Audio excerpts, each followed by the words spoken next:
मुंबई गोवा महामार्गावरील पळस्पे कर्नाळा खिंड परिसरात रविवार दिनांक 3 मे रोजी दुपारी भीषण अपघात घडला आहे. साई कृपा हॉटेलसमोर टेम्पो ट्रॅव्हलर बस पलटी झाल्याने एकच खळबळ माजली होती. प्राथमिक माहितीनुसार बसमध्ये 22 प्रवासी प्रवास करत होते.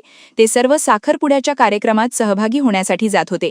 या दुर्घटनेत बसमधील 10 प्रवासी गंभीर जखमी झाले असून त्यात काही लहान मुलांचाही समावेश असल्याची माहिती मिळत आहे. या घटनेनंतर जगद्गुरू श्रीमत रामानंदाचार्य नरेंद्राचार्य महाराज संस्थांच्या मोफत रुग्णवाहिका सेवेमुळे जखमींना वेळेत उपचार मिळाल्याने मोठा अनर्थ टळल्याचे बोलले जात आहे. या अपघातात कुमार रुद्र म्हात्रे वय वर्ष 8, रवींद्र माने वय वर्ष 37, प्रियंका माने वय वर्ष 30, वीणा माने वय वर्ष 56, नागेश कुणाल वय वर्ष 60, रूपा कोलारे वय वर्ष 44, जीत माने वय वर्ष 34, सदाशिव सोमणे वय वर्ष 42, सीता माने वय वर्ष 55 आणि स्नेहा माने हे प्रवासी जखमी झाले आहेत. जखमींच्या हात, पाय, कंबर आणि डोक्याला गंभीर दुखापती झाल्याचे समजते. अपघाताची माहिती मिळताच कर्नाळा खिंड परिसरात 24 तास कार्यरत असलेली मोफत रुग्णवाहिका तात्काळ घटनास्थळी दाखल झाली होती.